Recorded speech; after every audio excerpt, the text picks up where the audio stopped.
Pourquoi nous autres afro sommes-nous les champions de l'impolitesse? Est-ce que vous vous êtes déjà posé cette question? Et une question qui mérite d'être posée. Moi, je me la suis posée. J'ai apporté un début de réponse que je vais vous soumettre aujourd'hui. Pourquoi nous autres afro, nous sommes les champions de l'impolitesse?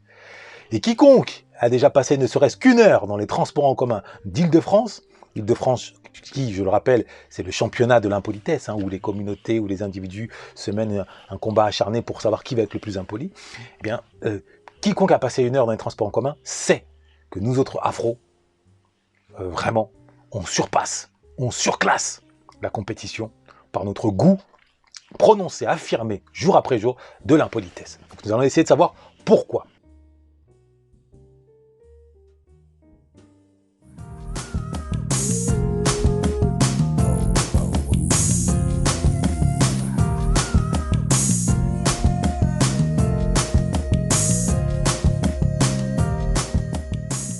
Bonjour à toutes et à tous, j'espère que vous vous portez au moins aussi bien que le mépris intellectuel dans la tête de Zemmour à l'égard de Marine Le Pen. Soyez les bienvenus sur Afro Noblesse, la chaîne qui s'est donnée pour mission de permettre à un maximum d'afro d'accéder à la noblesse, autrement dit de renaître par la hauteur, par la beauté, par l'élégance, en ne jurant que par l'excellence, en s'arrachant de la culture de la médiocrité, plus connue sous le nom de liberté.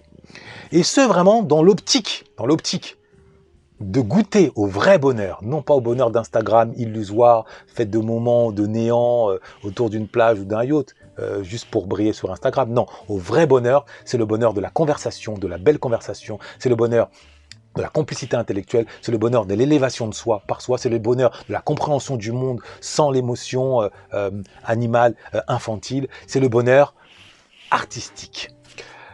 Je suis Ludovic Herman Wanda, écrivain, prince Bamileke et formateur en maîtrise du langage soutenu.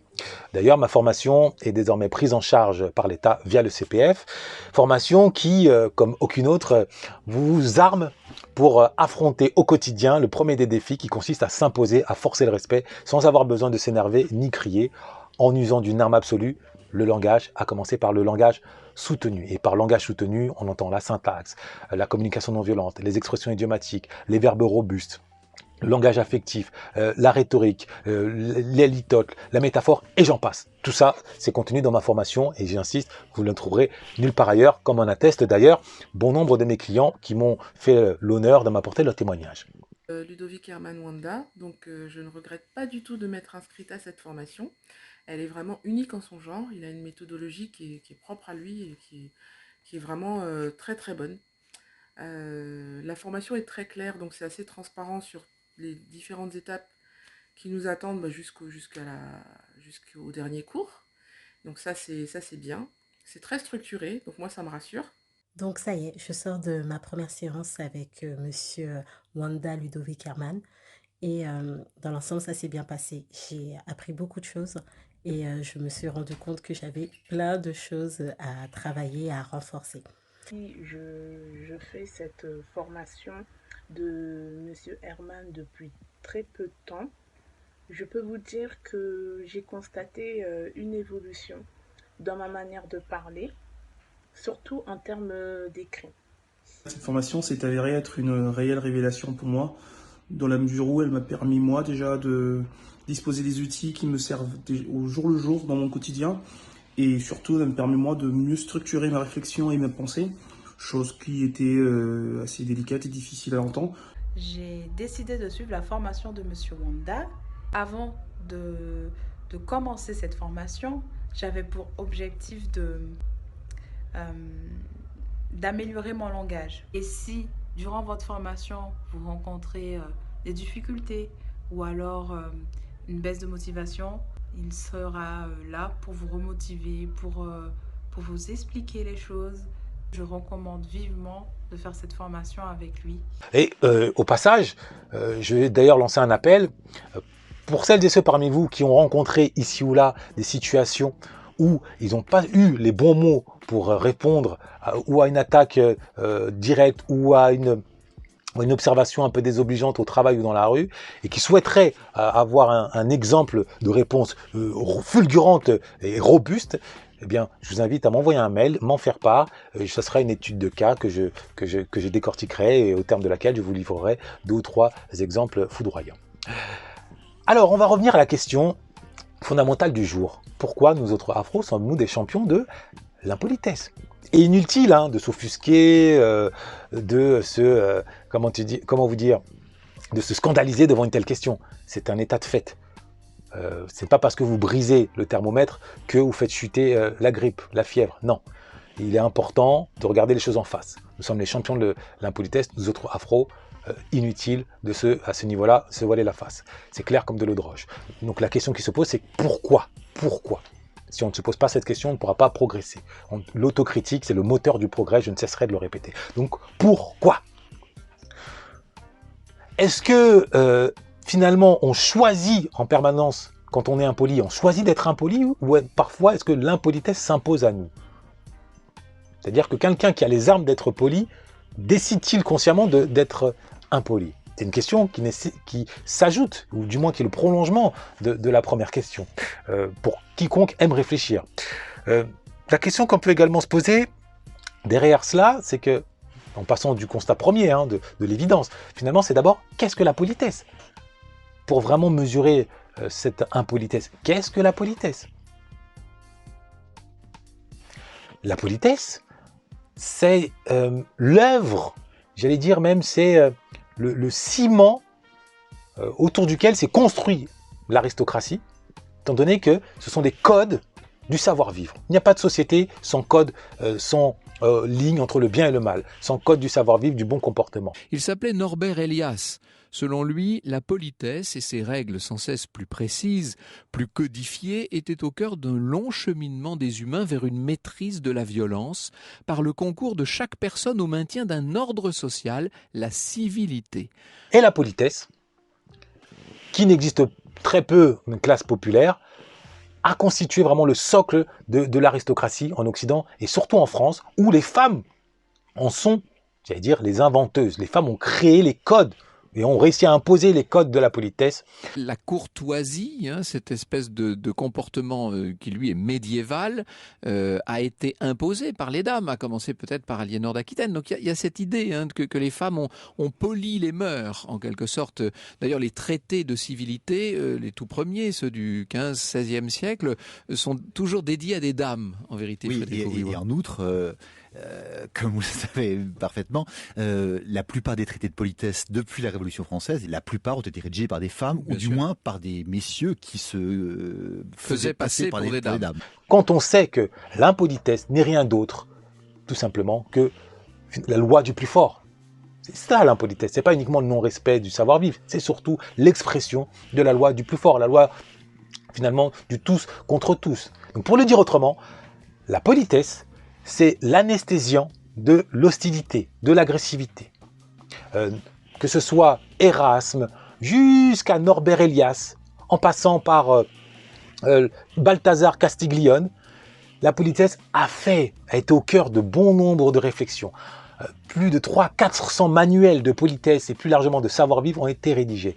La Troisième République, dont la France actuelle est l'enfant, si je puis dire, avait pour vocation première d'instituer l'école, donc l'école gratuite et obligatoire via les lois Ferry. Mais cette école gratuite et obligatoire, ce n'était pas un produit pour ensuite offrir des ingénieurs, des mécaniciens, des chercheurs. À l'époque, ça n'existait pas. C'était essentiellement une fabrique de citoyens. Et par citoyens, on entend des êtres humains polis. Oui, en fait, on se rend compte quand on étudie un petit peu les débuts de l'école de la République qu'évidemment, elle n'a pas pour objectif de distribuer des diplômes et de permettre ainsi l'accès à l'emploi, contrairement à la vision que nous avons de l'école aujourd'hui, mais qu'elle a une vocation profondément démocratique et citoyenne, c'est-à-dire qu'il s'agit effectivement de diffuser la culture au sein de toute la population française et jusque dans les coins les plus reculés de France, avec l'idée que finalement la citoyenneté repose sur 2 piliers, culture de l'esprit, par l'instruction, etc., et culture des manières. C'est-à-dire qu'il y a un enseignement de la morale à l'école de la Troisième République qui dure 1 heure par jour, qui est l'objet de non pas d'un programme, mais qui est l'objet d'une transmission de codes de conduite. C'est la science du comportement, d'une certaine manière, pour toute personne étant un citoyen. Et il y a cette volonté de faire advenir le citoyen avec l'idée qu'on ne naît pas citoyen, on le devient. Donc ça nécessite une éducation. C'est ça d'abord les citoyens. Le devoir premier du citoyen, c'était la politesse. Donc autant vous dire que cette notion de politesse est tout sauf négligeable. Tout sauf négligeable. À tel point d'ailleurs même que ça paraît évident pour tout le monde. Je ne sais pas s'il existe 2 sujets comme celui-ci qui mettent à ce point tout le monde d'accord. Quand on regarde la religion, ça ne met pas tout le monde d'accord. L'argent, ça ne met pas tout le monde d'accord. Le sexe, ça ne met pas tout le monde d'accord. Il y a toujours des pour, des contre, des désaccords, des débats. Même le PSG ne met pas tout le monde d'accord. La pédophilie, on pourrait croire. Eh bien non, ça ne met pas tout le monde d'accord. Demandez à Gabriel Masneff. Pourtant, la politesse, elle, met tout le monde d'accord. Tout le monde, ou presque, il y a toujours des exceptions enfermées dans les hôpitaux psychiatriques ou sous les ponts, noyés dans le crack. Tout le monde, ou presque, reconnaît le caractère fondamental de la politesse. Que pensez-vous de la politesse, s'il vous plaît? Je pense que c'est quelque chose qui est très important pour pouvoir établir sainement des relations avec les gens. Alors dites-moi, que pensez-vous de la politesse? La politesse, c'est quelque chose de primordial pour moi. Pourquoi? Parce que la politesse, en fait, va en dire long sur la personne qu'on a en face de soi. C'est-à-dire qu'une personne qui se présente à nous, qui n'est pas dans une phase de politesse, on va avoir dès le début une image péjorative de la personne. Alors qu'une personne qui vient vraiment avec de la politesse va nous donner une image plus positive. Ça va donner justement une plus grande ouverture à la conversation. On sera plus à même d'aller vers la personne pour parler avec elle, échanger, apprendre à la connaître. Selon vous, est-ce que la politesse est quelque chose d'important? Bien sûr, c'est très important la politesse. Pourquoi? Parce que ça fait partie de l'éducation. Quand on est poli, on a plus de chances d'avoir plus d'ouverture dans la vie. Alors pour moi, la politesse, c'est une forme de respect. Pourquoi? Parce que tout simplement, c'est déjà, une personne polie, c'est une personne qui est ouverte d'esprit. C'est-à-dire qui est à l'écoute. Une personne qui est à l'écoute, c'est-à-dire c'est une personne qui peut vraiment, avec qui on peut partager des émotions. D'accord. On peut vraiment apprendre et aller même en plus en profondeur. Que pensez-vous de la politesse, s'il vous plaît? Je pense que c'est quelque chose de nécessaire dans la vie de tous les jours. Dans la vie de tous les jours. Le respect, c'est savoir comment converser avec les gens en face de toi. Ça fait partie d'une forme de respect, la politesse, et que c'est transcrit par l'éducation et qu'en soi, c'est ce qui aide justement à avoir de meilleures relations au sein de la société. C'est essentiel, c'est un peu les formules de politesse, c'est le premier rapport qu'on a avec les personnes. Si on commence pas par un bonjour ou qu'on n'est pas poli, oui, merci, s'il vous plaît, ça instaure direct une mauvaise relation, je pense. Alors dites-moi, selon vous, est-ce que la politesse est quelque chose d'important? Oui, je trouve que c'est quelque chose de très important aujourd'hui. Pourquoi? Parce que tout simplement, ça fait toujours un plaisir, c'est quelque chose qui est agréable et ça permet d'engager des bonnes relations, même avec des personnes qu'on ne connaît pas. Que pensez-vous de la politesse, s'il vous plaît? Est-ce que vous pensez que c'est important ou pas? Au quotidien, oui, c'est toujours important d'être poli. Pourquoi? Ça montre un respect. D'accord. Envers soi-même et envers les autres, surtout envers les autres, je pense. Personne ne dira que la politesse, ça ne sert à rien. Non, la politesse fait consensus. Il n'y a pas 1000 sujets qui ont ce pouvoir-là. Et paradoxalement, on trouve bon nombre de personnes qui font preuve d'impolitesse. Et c'est là, finalement, où la question mérite toute notre attention. Pourquoi se montrer à ce point impoli, voire même être champion de l'impolitesse, s'agissant des afros, quand on sait les dégâts que cause l'impolitesse, les dégâts à l'égard du vivre ensemble? L'intellectuel de renom du 19e siècle l'avait bien dit. Là où la politesse est absente, les conflits est présent. C'est factuel. Eh bien pourquoi, en dépit de cette réalité connue de tous, certains se livrent à l'impolitesse? Est-ce que c'est par goût simplement de la confrontation, la soif du sang, le goût d'une certaine façon du sadisme ou du masochisme si on est victime? Non, on peut, je crois, essayer d'aller un peu plus loin dans la réflexion afin de dégager une réponse qui peut nous satisfaire et qui peut nous ouvrir les yeux vers une nouvelle réalité. C'est-à-dire que quelqu'un qui est impoli alors qu'il sait que la politesse est fondamentale, il y a 3 réponses possibles, 3 profils possibles. Le premier profil, c'est qu'en définitive, c'est quelqu'un qui est hors de la société, qui est exclu, et qui par conséquent ne juge pas nécessaire, ne trouve aucune utilité à répondre à ces codes dont les premiers constituent la politesse. Donc c'est le marginal, c'est le chômeur, c'est la KRA, le jeune emprunt comme ça de rébellion en prise à la crise d'adolescence. Excusez-moi, vous pouvez baisser un petit peu votre musique s'il vous plaît? Mais attends, tu parles à qui toi? Ferme ta gueule et conduis ton bus là. Ça dérange les voyageurs. Ferme ta gueule. Eh mon fils, baisse ta musique s'il te plaît. Ce n'est pas un comportement ça. Hein? Et à l'extrême opposé, on a l'artiste, porté par le syndrome de la diva, qui exige, qui impose, qui donne des ordres sans s'embarrasser de la moindre formule de politesse. Pour parler crûment, d'aucuns diront, voilà, il marche sur la tête des gens, justement par excès d'ego, par excès mégalomaniaque. C'est quelqu'un d'important, du fait de son don, de son art. À ce titre, il ne ressent pas le besoin de se plier aux contraintes de la politesse. Voilà les deux extrêmes des personnes qui piétinent tout acte de politesse par un sentiment d'indépendance. Et au milieu, il y a le reste de la société, donc à peu près 80% de la société. Sauf que dans ces 80% de la société qui mesurent l'importance de la politesse, qui savent que c'est l'huile qui permet le rouage du vivre ensemble, eh bien, il y a deux types de profils fondamentalement. Il y a d'un côté les personnes qui essayent de faire montre de politesse, qui savent pertinemment que la politesse anesthésie l'agressivité, installe la paix. Mais pour autant, au quotidien, elles reçoivent, en guise de réponse à leur formulation polie, des marques de mépris. Le proverbe tunisien l'a dit, la politesse, c'est la clé d'or qui ouvre toutes les portes. Sauf que dans toutes les portes, parfois, elle ouvre la porte du mépris. Dès lors, et c'est fondamental d'avoir ça en tête, et Norbert Elias et tant d'autres n'ont pas suffisamment mis l'accent sur ce paramètre, dès lors que la formulation de la politesse est basse. Pour le dire autrement, il existe deux formulation de politesse. Par formulation, j'entends verbale. On verra la formulation esthétique, gestuelle dans une autre vidéo. Là, on se focalise sur la formulation verbale, sur le langage verbal. Il existe deux politesses. La basse politesse, celle qui est approximative, n'est pas suffisamment rigoureuse, celle qui consiste à dire simplement merci et non pas merci monsieur, celle qui consiste à dire est-ce que vous allez bien plutôt que de dire j'espère que vous vous portez au mieux. Des petits détails comme cela, mais qui font toute la différence. Le diable se cachant dans les détails, faut-il le préciser. Et de l'autre côté, on a la haute politesse. La haute politesse.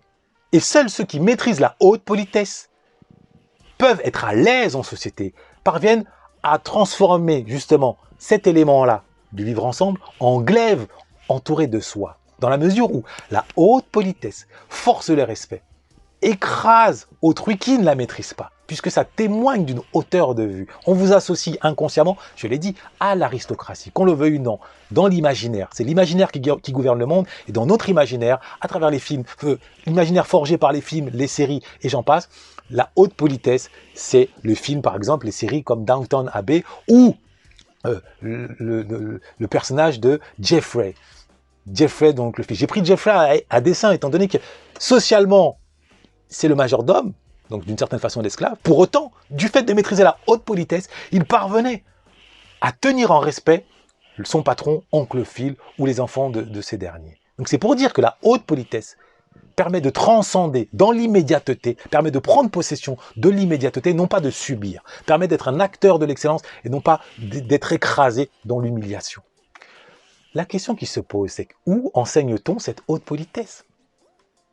Étant donné que elle est partie intégrante du langage soutenu, de la haute langue.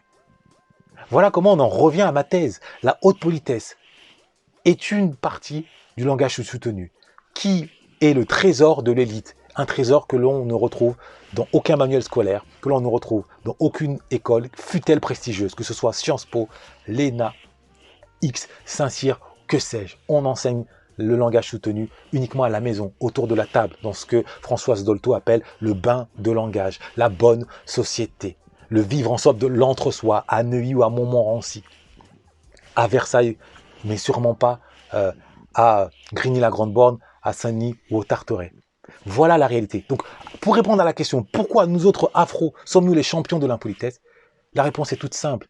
C'est d'abord de 1, bon nombre d'entre nous sont enfermés dans la rage de se voir comme noirs, c'est-à-dire méprisés par la société, et donc cultivent une rage en disant « vas-y, je ne veux pas m'imposer ces codes toute façon, on ne me respectera pas, donc on piétine. Et c'est clair que les bonnes manières, dans ce sens-là, sont quand même assimilées à une contrainte et à un contrôle de la société sur soi-même que peu d'individus sont enclins aujourd'hui à accepter. C'est-à-dire qu'au fond, c'est ma liberté avant celle des autres, et on ne supporte plus, non seulement qu'on vous impose des règles, mais on ne supporte plus non plus le jugement social qui va avec ces règles. C'est-à-dire le fait que ce soit un étalon pour vous évaluer en tant que personne dans un environnement social. C'est le syndrome, je l'ai dit il y a dans quelques vidéos, de, entre guillemets, psychologiquement, du nègre de maison qui piétine les règles de la maison, oubliant que, enfin ne sachant pas que on peut être un nègre de maison qui apprend les règles pour ensuite aller bâtir sa propre maison, mais ça c'est un autre sujet. Et à côté de cette réalité-là, on ne nous a pas transmis, et c'est pour cette raison qu'on ne parvient pas à faire autrement qu'être des champions de l'impolitesse. Si demain, nous accédons au code, par l'abord le langage soutenu, par les codes de la politesse, on pourra, à ce moment-là, abandonner cette compétition de l'autodestruction, hein, étant donné que être impoli, c'est être mal vu, c'est être rejeté, c'est être, on nous tape sur les doigts, on ne gagne pas des bons points. Hein. Bon. Eh bien, une fois qu'on aura abandonné ça, on pourra, cette fois-ci, cultiver, on pourra participer au concours de la hauteur et s'imposer en société avec un sourire, et comme je le fais au quotidien. Je vais vous donner 2 exemples, et j'en terminerai là-dessus. Si par exemple, vous devez dire à quelqu'un qu'il dit n'importe quoi, même que vous ne connaissez pas, que ce soit un collègue ou même dans la rue, ou tu ou vous, peu importe, vous dites n'importe quoi. Vous imaginez bien que dit comme ça, c'est frontal, c'est une agression, ce n'est pas poli. Dernière question, je vais vous donner une phrase et je vais vous demander de la formuler de manière polie. Alors la phrase c'est « vous dites n'importe quoi ». Vous devriez le dire autrement. Vous devriez le dire autrement. Très bien. Vous avez ce que vous dites pourrait être mieux exprimé. Ah, ce que tu dis n'est pas acceptable. Ok, très bien, merci. Tes propos ne sont pas corrects. Excusez-moi, mais je pense que ce que vous êtes en train de dire n'est pas correct. Je dirais, excusez-moi de vous déranger, mais je crois que ce que vous dites n'est pas tout à fait correct. C'était quoi la phrase déjà? Vous dites n'importe quoi. Ok. Voilà, mais de manière polie. N'importe quoi. Je ne suis pas d'accord. Je ne suis pas d'accord. Oui, ok. Ouais. Est-ce que vous êtes sûr de ce que vous dites? Est-ce que vous êtes sûr de ce que vous dites? Très bien. Je pense qu'il y a sûrement un problème d'interprétation. Il y a un problème d'interprétation. Alors la phrase c'est « vous dites n'importe quoi ». Excusez-moi, est-ce que vous pouvez vous exprimer autrement, s'il vous plaît? Existe-t-il une façon de le dire de manière polie, hautement polie? Eh bien oui, il existe une manière, je vais vous dire. C'est, vous dites, pardonnez-moi, sans vouloir me montrer désobligeant, vous devez savoir que votre propos ne déborde pas de pertinence. Ah oui, vous pouvez vous dire, ah mais c'est exagéré, pourquoi dire autant de mots alors qu'on va aller à l'essentiel? C'est ça la politesse, c'est un habillage, c'est un habillage. C'est un glaive habillé de soie. Vous faites autorité, vous êtes dur, mais avec douceur, si bien qu'on ne peut pas vous taxer d'agressivité. Et on est forcé, pour vous répondre, de se mettre au diapason. Le cas échéant, on s'écrase, on disparaît comme une souris, fuyant un chat. Je vais vous donner un deuxième exemple. Plutôt que de dire à quelqu'un, par exemple un collègue, que sa coupe de cheveux, « Ah, ta coupe ne te va pas, ta nouvelle coupe ne te va pas ». C'est agressif, c'est impoli. Et la deuxième phrase, c'est « Cette coupe de cheveux ne vous va pas très bien ». Si tu changeais de coiffure, je pense que ça t'irait mieux que celle-ci. Il est préférable de lui dire, en toute sincérité, ne le prends pas mal. Mais ton ancienne coupe correspondait davantage à ton visage. Vous dites la même chose, mais avec un enrobage. Si bien que votre interlocuteur, s'il le prend mal, il le prend intérieurement mal, mais en l'occurrence, en tout état de cause, il ne pourra pas vous accuser d'être agressif, d'être violent, d'être impoli. Bien au contraire. Bien au contraire. Voilà la réalité aujourd'hui. Si nous autres afros, nous sommes les champions de l'impolitesse, c'est ni plus ni moins en raison de la non-maîtrise du langage soutenu. On est prisonnier de ces fameux 300 mots, là où il en faut au minimum 2500. Et c'est pour cette raison que dans les transports en commun, ailleurs, on est prisonnier de cette impulsivité, de ces élans-là. Et qu'au travail, on est cette fois-ci prisonnier d'une basse politesse qui, génère, qui occasionne, en guise de réponse, des marques de mépris. Le mot d'ordre, la clé d'or, la vraie clé d'or, c'est la haute politesse, la haute politesse. Moi, je peux vous la transmettre. Vous me contactez, je vous la transmets. Vous voulez pas me contacter, grand bien vous fasse. Vous pouvez essayer d'aller la récupérer ici ou là, dans des lectures, ou en écoutant Downton Abbey, ou Jeffrey du Prince de Bel-Air, ou d'autres séries du type Agatha Christie, et j'en passe. Les exemples, il y en a quelques-uns. Je n'ai rien d'autre à rajouter, si ce n'est vous recommander la lecture, évidemment, de Norbert Elias, pour ne citer que celui-ci. J'en ai cité d'autres auparavant, mais ne serait-ce que cette œuvre, elle est déjà très riche, très éloquente. Donc, retenez bien ceci. Vouloir être poli, c'est une chose. Savoir être hautement poli, c'est tout autre chose. Et c'est également accéder à la noblesse. Ça, accéder à la noblesse. La haute politesse, c'est vraiment le chemin qui mène, entre autres, à la noblesse. Tenez-vous-le pour dit. On se dit à très bientôt. Likez, partagez. La renaissance afro, la renaissance panafricaine, je le répète, est en marche, mais elle doit se conjuguer par la noblesse et rien d'autre, pas par la victimisation. Noblesse oblige.